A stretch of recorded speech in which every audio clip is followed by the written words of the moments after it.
ये साधु समाज धर्म प्रेमी सज्जनों, माताओं एवं बहनों,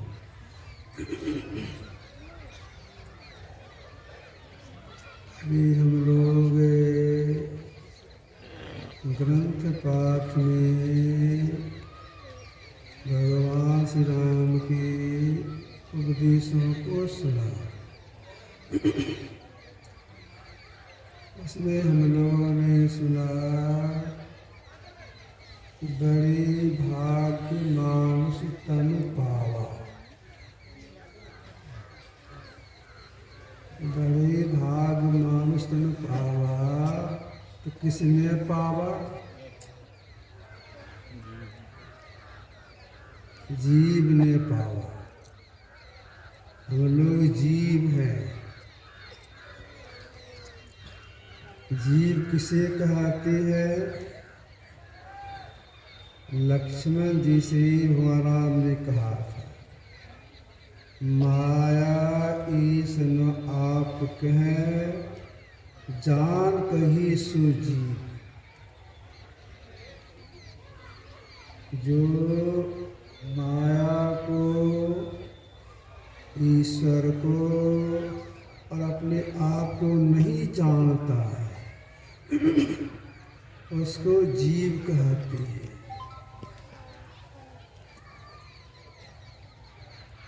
जीव ने मनुष्य प्राप्त किया।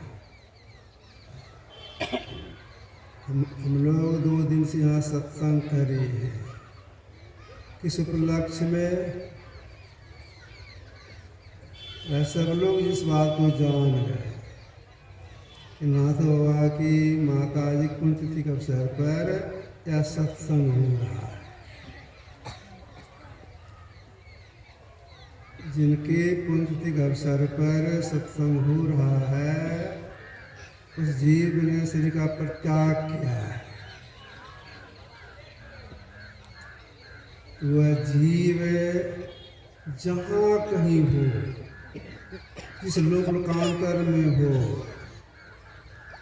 मैं बुद्धि से प्रार्थना करता हूँ वह जीव जल्द मनुष्य शरीर में आ जाए।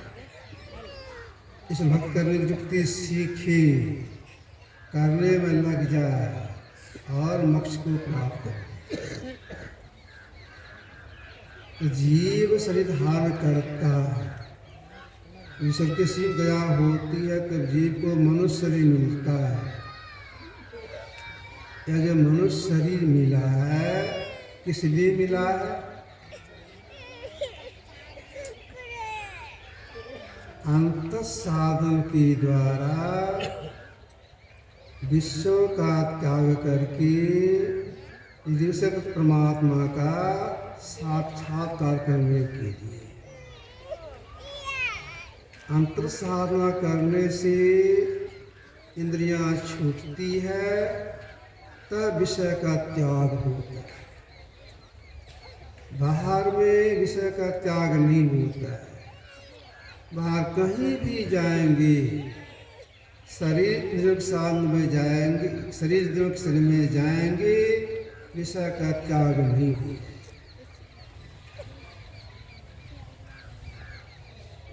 तो विषय त्याग करने के लिए अपने अंदर में चलना होता है। उधर से अलग होने के लिए चलना होता है। कहाँ से चलना होता है? जागृता अवस्था में जीव जहाँ रहता है, वहीं से चलना होता है बस छूटने के लिए।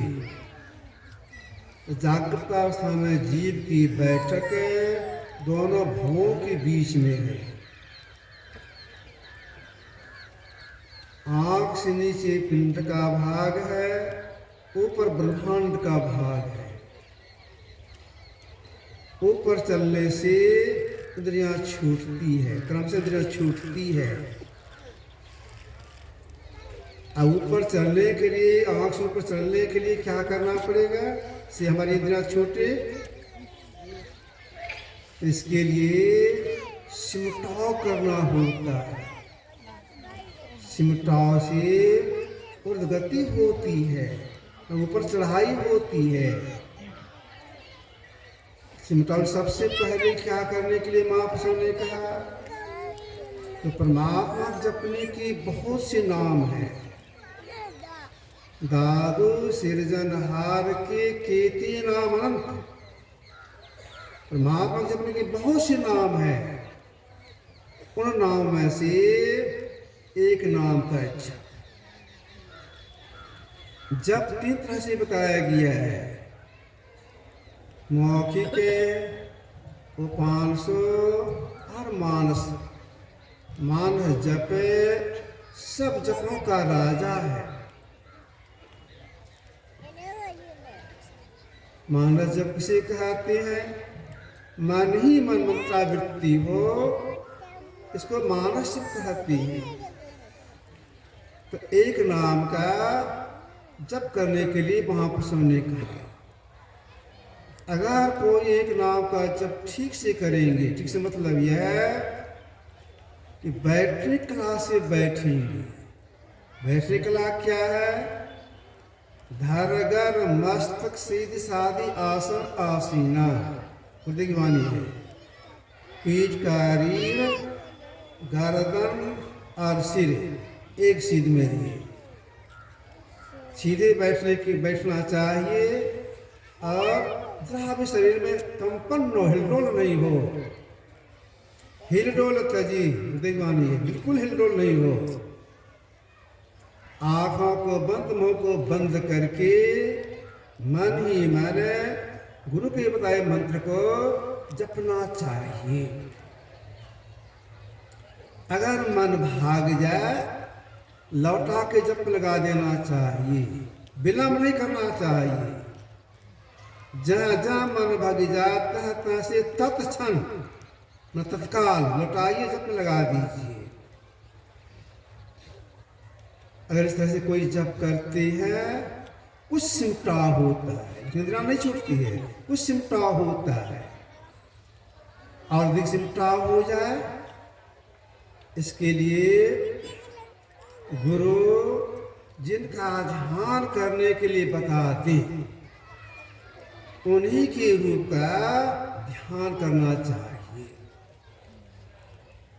ध्यान करने में श्रद्धा कैसी होनी चाहिए? गुरु साहब करी जानिए, इनका ध्यान करके क्या वे कौन है? ये परमात्मा सगुण साकार रूप है। टाटा नगरी में अपने संत मत का सत्संग था।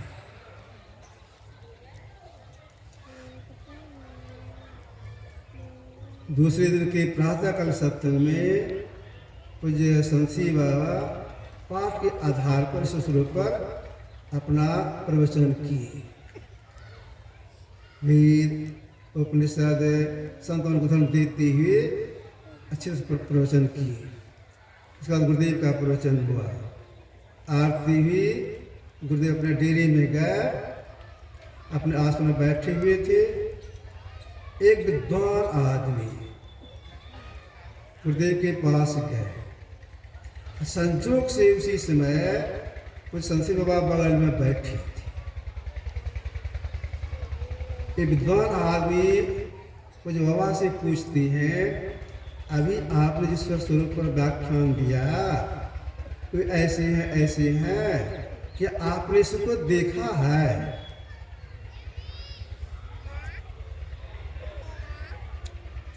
कुछ बाबा तो मौन रहे। गुरुदेव बोल दिए, हाँ मैंने देखा है और गुरु रूप में देखा है। ये संतुष्ट हो। मैंने देखा है, गुरु रूप में देखा है, मतलब गुरु परमात्मा साकार रूप है। जिनका ध्यान हम आप करते हैं, श्रद्धा कैसी होनी चाहिए? ये परमात्मा के सगुण साकार रूप या श्रद्धा होनी चाहिए। ऐसे श्रद्धा बना करके चलते फिरते काम काज करते समय में भी क्या लगा कि ऐसे हैं, उनका चेहरा ऐसा है, क्या लगा रखना चाहिए। और एकांत स्थान में बैठ करके बैठने क्लास में बैठ करके पहले थोड़ा जप कर लेंगे, इसके बाद ख्याल करेंगे वे ऐसी है। ख्याल करते करते अगर इसमें सफलता मिल जाएगी और कुछ सिमटाव हो जाएगा। और सिमटाव हो जाए इसके लिए ये जो हम लोगों की दो आंखें हैं और दोनों आंखों से दिशा निकल रही है, समान रेखा निकल रही है, एक करना। अगर कोई एक कर लेती है, जोड़ लेती है, सटा लेती है, उसी क्षण क्या होता है? उसी क्षण 5 कर्मेंद्रियां, हाथ, पैर, मुंह, लिंग, गुदा, 5 ज्ञानेंद्रियां, आँख, कान, नाक, जीभ, चमड़ा, 5 बदस ये छूट जाती है। 10 मिनट छूट गई, इसका परिणाम क्या निकला?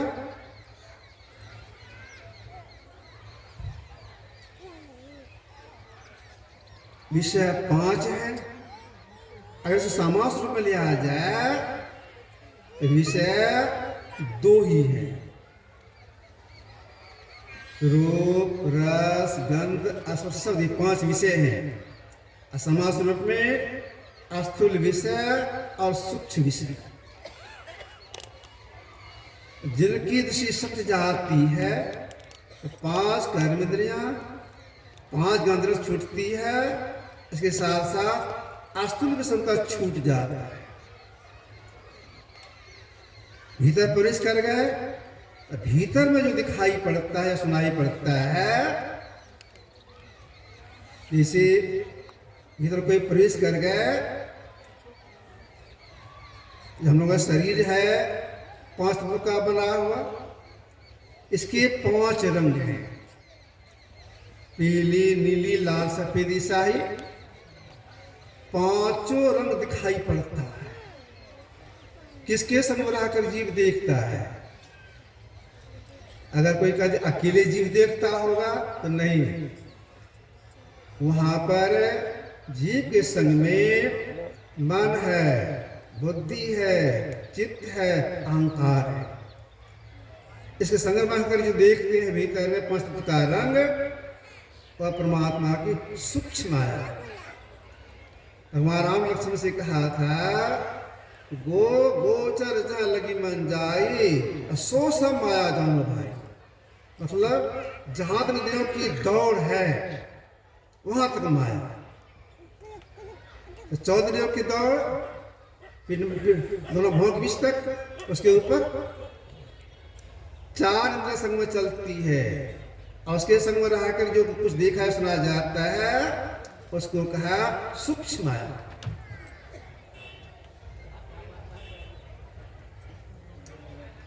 निषेधा सटी, स्थूल विषय छूटा, सूक्ष्म विषय में फंस गए। अब सूक्ष्म विषय में क्या क्या देखने को मिलता है? 5 तत्व का रंग, और क्या देखने को मिलता है? बच्चे को शांत कीजिए, हल्ला करते हैं बाहर। अपने अंदर में साधक एक तारा, अनेक तारा, चंद्रमा, सूर्य, आकाशगंगा आदि को देखता है, और अपने अंदर में आनंदनाथ को सुनता है, बहुत एक शब्द सुनता है। किसके संग में रहा करके? मन, बुद्धि, चित्त, अहंकार से रह करके देखता और सुनता है। यह है सूक्ष्म माया।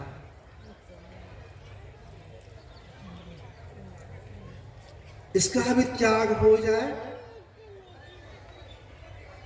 जीव आगे बढ़ जाए, इसके लिए सब साधना, चौथ क्रिया सब साधना,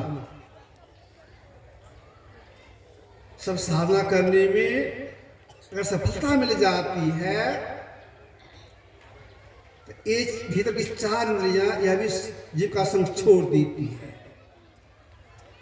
तब जीव अकेले अवस्था में आकर के अपना पहचान करता है परमात्मा का साक्षात्कार करता है, पूर्ण रूप से उनका विषय भी छूट जाता है।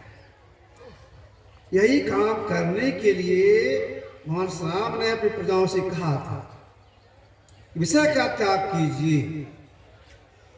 स्थूल विषय का त्याग हो जाए, सूक्ष्म विषय का त्याग हो जाए, तब जीव का परम कल्याण होता है।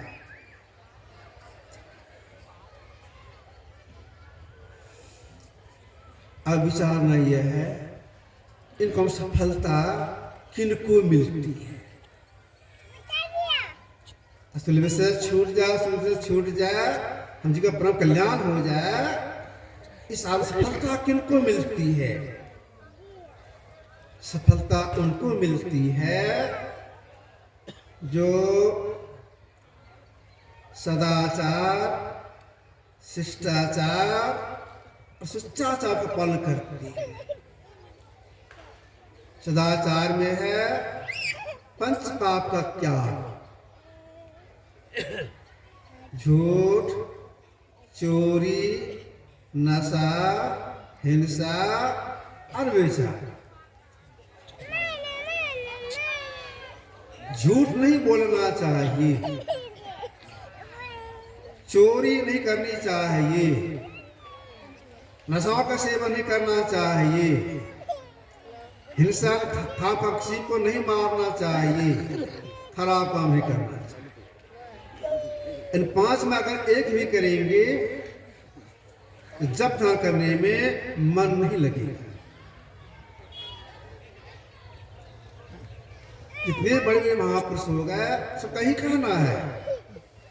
इसी सदाचार को भगवान बुद्ध ने पंचशील पालन करने के लिए कहा, पंचशील नाम रखा। तो पंच पाप त्याग करने का प्रयास करना चाहिए।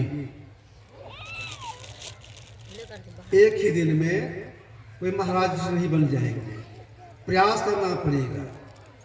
प्रयास करते सफलता मिलती है। देखिए, ईश्वर की भक्ति और सदाचार में बड़ा संबंध है। कितना संबंध है? हम लोग भोजन करते हैं, भोजन में भात, दाल, सब्जी, रोटी, दाल, सब्जी, कोई सत्तू, चूड़ा, भूजा आदि खाते हैं, कोई पूरी, सब्जी, खीर पूरी आदि खाते हैं। कुछ भी खाते हैं, स्वाद लगता है। भात का स्वाद, रोटी का स्वाद, खीर पूरी का स्वाद, स्वाद लगता है। कोई यह सोचिए, हम जो कुछ खा रहे हैं इसमें जो स्वाद है, स्वाद को अलग कर दें, भोजन को अलग कर दें, अलग कर सकेंगे? नहीं अलग कर सकेंगे। हम लोग कभी कभी अपने हाथ में फूल लेते हैं, नाक के पास ले जाते हैं, सुगंध लगता है। अगर यह सोचिए फूल सुगंध है, उसको अलग कर दें, सुगंध का अलग कर दें, फूल अलग कर दें, कर सकेंगे? नहीं कर सकेंगे। हम लोग मौसम के अनुसार केला खाते हैं, मीठा लगता है, अंगूर खाते हैं, मीठा लगता है, पपीता खाते हैं, मीठा लगता है, सेब खाते हैं, मीठा लगता है। अगर यह सोचिए हम जो फल खाए हैं, खा रहे हैं, इसमें मीठापन है, मीठापन को अलग कर दें, फल को अलग कर सकेंगे? नहीं कर सकेंगे। जिस तरह से भोजन में स्वाद का संबंध, फूल में सुगंध का संबंध, फल में मिठास का संबंध है, इतना संबंध सदाचार भक्ति में है। जितनी मात्रा में भक्ति करेंगे उतनी मात्रा में सदाचार करने की शक्ति आ जाएगी। जितनी मात्रा सदाचार पालन करेंगे उतनी मात्रा में व्रत करने की शक्ति आ जाएगी। दोनों का संबंध है।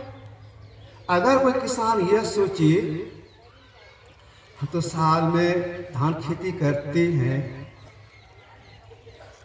अब की साल अपने खेत में धान नहीं बोएंगे, बढ़िया चावल बोएंगे। तो चावल बोएंगे फसल होगा? कितना चतुर किसान क्यों न हो, चावल बोने से धान फसल नहीं होगा। धान बोना हो, जिस छिलका है उसको बोना होगा, तब उसमें फसल होगी। उसी तरह से दोनों साथ साथ रखना पड़ता है। जैसे भक्ति भी करेंगे, सदा फल करने का प्रयास करेंगे, तो लोग साथ साथ संबंध रहता है। अगर कोई व्यक्ति यह सोचिए हम पानी में तैरना नहीं जानते हैं, पहले हम तैरना सीख लेंगे और तब पानी घुसेंगे, होगा? तैरना सीखना चाहते हैं, पानी घुसना पड़ेगा। इसी तरह से इस भक्ति कीजिएगा तो पालन सदापन करने की शक्ति आ जाएगी। पालन करेंगे तो शक्ति आ जाएगी। संबंध है दोनों का। तो हम लोगों को इसका ख्याल रखना चाहिए। इसके बाद शिष्टाचार, अपने से बड़ों को प्रणाम करना, उनकी सेवा करना। जो अपने से बड़ों को प्रणाम करते हैं, उनकी सेवा करते हैं, उनकी आज्ञा पालन करते हैं, 4 वस्तु उनकी बढ़ती हैं: आयु, विद्या, जस और बल। ये 4 दिन की बढ़ जाती हैं, लंबी आयु की हो जाती है, जस फैलता है, कि कीर्ति फैलती है। एक पौराणिक कथा सुनाता। एक सदग्रस्त थे, उनका नाम था मृकंड। अधिक उम्र के हो गए, एक संतान हुआ, 3-4 साल का बच्चा हुआ। इधर एक सन्यासी उनके दरवाजे पर गए, मृकंडो जी प्रणाम किए। अब बच्चा दरवाजे पर खेल रहा था, छोटा बच्चा खेल रहा था। सन्यासी की नजर उस बच्चे पर पड़ी। सन्यासी ने कहा, मृकंडी जी ये लड़का आपका है? तो हाँ, बहुत दिन के बाद आया। इसकी आयु बहुत कम है। जिसे कहा इसकी आयु बहुत कम है, चेहरे में उदासी आ गई। तो कितना है इसकी आयु? 6 महीने। आंख से आंसू आ गया। चिंता नहीं कीजिए, काम कीजिए। कौन बोले? सन्यासी बोले, आपका जो कोई आवे आप प्रणाम करेंगे, अब बच्चे इसको भी प्रणाम कराइएगा। गांव घर जाइए, जानबूझ करके अपने बड़ों को प्रणाम कीजिएगा, इसको भी प्रणाम कराइएगा। ऐसा कीजिए तो आप ठीक है करेंगे। सन्यास बात चलिएगा। मृकंडू जी यही करने लगे। जिनको प्रणाम करते थे तो बच्चे कहते थे मैं प्रणाम करो। प्रणाम करवाते करवाते प्रणाम करने का हिस्सा लगा दिया। समय बीत रहा। सप्त ऋषि उसी होकर के जा रही थी। उनको ब्रह्मलोक जाना था। मृकंडू जी अपने घर में कोई काम में व्यस्त थे। अब बच्चा दरवाजे पर खेल रहा था। सीख लगा था प्रणाम करने का। देखा कोई बाबा लोग आ रहे हैं, दौड़ के गया वो बच्चा। जो आगे में महात्मा थे, चल छुके प्रणाम किया और बाबा को प्रणाम किया। जैसे प्रणाम किया बच्चे आगे वाले महात्मा को, उनके मुंह से निकल गया आशीर्वाद देते हुए, चिरजवी भवा। और बाबा लोग आशीर्वाद दिए। तब तक में मृकंडू जी निकले। एक प्रणाम किए सब महात्मा को, जिनके मुंह से निकला था चिरजवी भवा, बोल तो दिए। बच्चे के नजर बच्चे का ललाट पर नजर गया। तो मृकंडू जी यह बच्चा आपका है? तो हाँ। अरे इनका आयु तो बहुत कम है, 3-4 दिन बाकी बच्चा है। हाँ बाबा, हमको पहले से मालूम है। अच्छा, तो जब 3-4 दिन मरेगा तो हमको दे दीजिएगा। ले जाइए बाबा, फिर मरेगा इसके फेंकना ही है तो ले जाइए। अपनी शक्ति दी महात्मा जी, अपने साथ ले बच्चे को। ये लोग ब्रह्मलोक जा रहे थे, लेके चले। बच्चा का स्वभाव था आगे फुदक दौड़ना, लोग के आगे बढ़ना। देखते क्या कोई दिव्य सिंहासन लगा हुआ है, दिव्य पुरुष बैठे हुए हैं। बच्चा दौड़ के गया, सबसे पहले दौड़ के गया और जाके उनको प्रणाम किया। ये थे ब्रह्मा जी से प्रणाम किए। प्रणाम किया बच्चे ने, ब्रह्मा जी के मुंह से निकला चिरजवी भवा।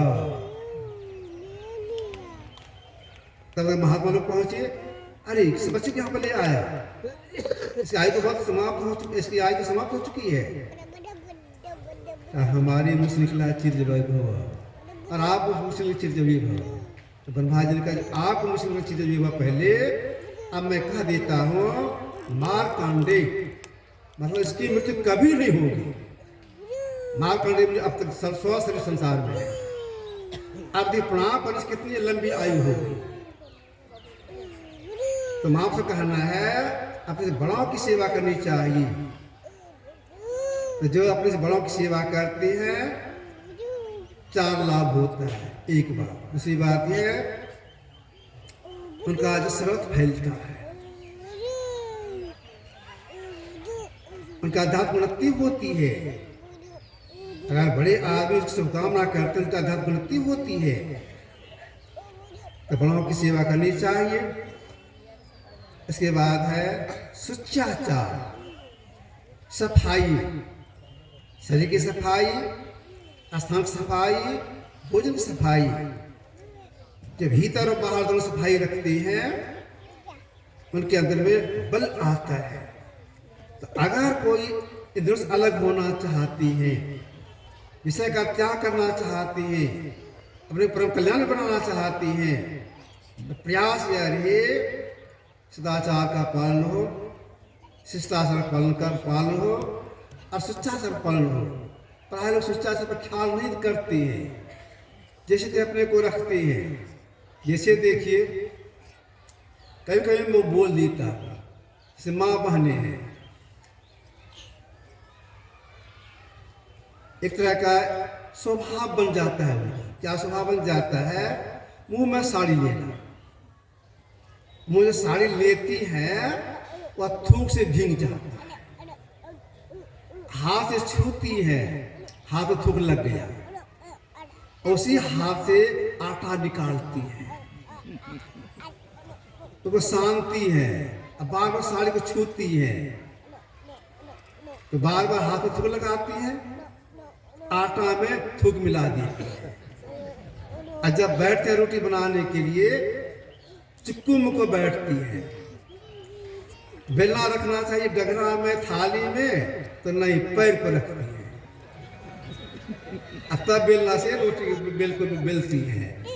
अब देखिए रोटी में क्या लगा देती है? अपना थूक, पैर का थूक। खिलाते हैं किसको? भैंसुर को,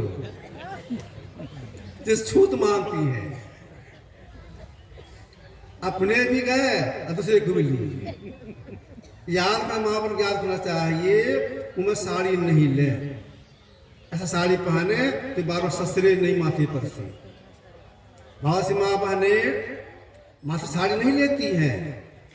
एक महात्मा जी बोल रही थी, जो माँ बहने विवाहित हैं, जो लड़की विवाह हो गई है, अगर अपने माथ खुला रखती हैं तो पति की आयु कम जाती है। माथा खुला रखने से पति की आयु कमती है। अगर पति से झगड़ा हो, माथा खुला रखना चाहिए, जल्द मर जाएगा। अगर उसे श्रद्धा है, विधवा होना नहीं है, तो माथा झांप रखना चाहिए। पुराने लोगों को देखिए, जो बूढ़ी है, अधिक उम्र की है, अब भी वो माथा झांप के रखती है। एक नए श्रेणी के लोग जो है माथा खुला रखे, वह स्टैंडर्ड समझती है अपने को। माथा खुला रखना, गला खुला रखना स्टैंडर्ड समझती है। माथा झांप रखना चाहिए, नहीं तो विधवा हो जाएगी। यह ज्ञान कहाँ मिलता है? सत्संग से प्राप्त होता है। सुचाचार करना चाहिए। लोग सोच जाते हैं, सोच जाने के बाद कोई भी हो, पुरुष वर्ग या मातृवर्ग कोई भी हो, मिट्टी से, साबुन से हाथ धोती हैं या हाथ धोती हैं, लोटा भी मलती है, कोई जो बर्तन उसको साफ करती है, ठीक बात है। हम देखते हैं कभी कभी, आप लोग भी देखते होंगे, बच्चा पखाना किया, उनकी माँ, उनकी फुआ, उनकी दादी, उनकी काकी जो हो बच्चे के मल को साफ करती हैं, धोती हैं। धोने के बाद वे अपने हाथ में मट्टी लगाती हैं, मट्टी नहीं लगाते अपने हाथ में। बच्चे का मल साफ करने के बाद वैसे हाथ में हाथ को वैसे वैसे रखती हैं, मट्टी नहीं लगाती हैं। बच्चे के मल साफ क्या किए अपने हाथ में साफ कर लेना चाहिए, मुंह में साड़ी नहीं लेना चाहिए या खलकना चाहिए। तो सदाचार, शिष्टाचार, शिष्टाचार तीनों पालन करना चाहिए और समय पर के ध्यान करना चाहिए। समय क्या है? 3 बजे भोर में, दिन में स्नान करने के बाद तुरंत इसके बाद संध्या काल में जरूर बैठ करना चाहिए। दिन की समाप्ति हो जाए रात की शुरुआत में, इस समय जरूर बैठ करना चाहिए। सोने से कर लेना चाहिए, बुरा सफल नहीं हुए, अपवाद में है। जो त्रिकाल संध्या करते हैं, समय पर करते हैं, उनके ऊपर गुरु दया होती है। गुरु दया से जीव का कल्याण होता है। यह सारा ज्ञान कहाँ सीखने को मिलता है? सत्संग में। जो सत्संग हुआ, इस सत्संग कहा गया है ज्ञान यज्ञ। पहले के राजा महाराजा लोग अश्वमेध जग, वाजपेयी जग और कौन जग करते थे। इसका संस्कार पड़ता था स्वर्ग में जाने का। ज्ञान जग है, इसका संस्कार सीधे मोक्ष में जाने का। जो ज्ञान जग में जो ज्ञान जग करते हैं, कोई भी हमको जो ज्ञान जग करती हैं, उनके धर्मशास्त्र आया है उनको कभी भी जिस्म का अभाव नहीं होता है, अन्न का अभाव नहीं होता है, भारी घमंड नहीं होता है, भारी मोह नहीं होता है। यहां तक धर्मशास्त्र आया है उसको पाप आश्रय करता है। जब शरीर छूटने का समय आता है, शरीर की अवधि पूरी होगी, शरीर छोड़ना है, तो वे होश में शरीर छोड़ती है। मतलब जब ध्यान करते शरीर छोड़ती है। जो सत्संग करते हैं जब ध्यान करते शरीर छोड़ते हैं। ठीक से सत्संग करते हैं, जब ध्यान करते हुए शरीर छोड़ते हैं, इतना लाभ होता है। जो जब ध्यान करते शरीर छोड़ेंगे तो क्या गति होगी समझ लीजिए, क्योंकि सदगति होगी। तो सत्संग करने से इतना लाभ होता है। उनका जीवन प्रसाद से माना गया है। जैसे हम लोग अभी सत्संग करे हैं, ऐसे ही जन्मेजय राजा सत्संग करवा रहे थे। मुख्य वक्ता थे उसमें सुखदेव मुनि। लाखों की भीड़ थी। सुखदेव मुनि ठीक सामने नीचे में जन्मेजय राजा बैठे हुए थे।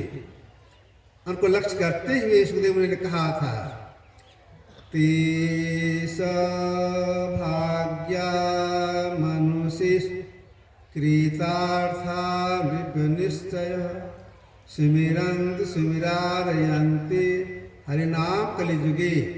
ही राजन, इस कलिकाल में जो सत्संग करते करवाती हैं उन्हीं का जीवन कृतार्थ स्वरूप है, विभागशाली है। तो कल और आज सत्संग हुआ, इसमें जो कुछ जो प्रदान किए हैं, जैसे प्रदान सत्संग सहायता किए हैं, तन से, मन से, धन से या वचन से बहुत मन का संचय किए हैं। फिर भी मैं गुरुदेव से प्रार्थना करता हूँ सबों का आत्मिक विकास हो, भौतिक उन्नति हो। मैं पुनः उस जीवात्मा के लिए प्रार्थना करता हूँ जिस पुण्य जीवात्मा के निमित्त हम लोग अभी सत्संग करे हैं। वह जीवात्मा जहाँ कहीं हो चल मुझसे आ जाए, करने की शक्ति सीखे, करने लग जाए और मुझको प्राप्त करें। श्री सद्गुरु महाराज की जय। बोलिए प्रेम से श्री सद्गुरु महाराज की जय। नाथो जी कुछ बोले जी, उन्हीं कर रहे हैं। तो अब इस महान ज्ञान यज्ञ के आयोजक श्री नाथुदास जी से आग्रह है वे अपनी अंतिम उद्गारक वाणी प्रस्तुत करेंगे। श्री नाथुदास।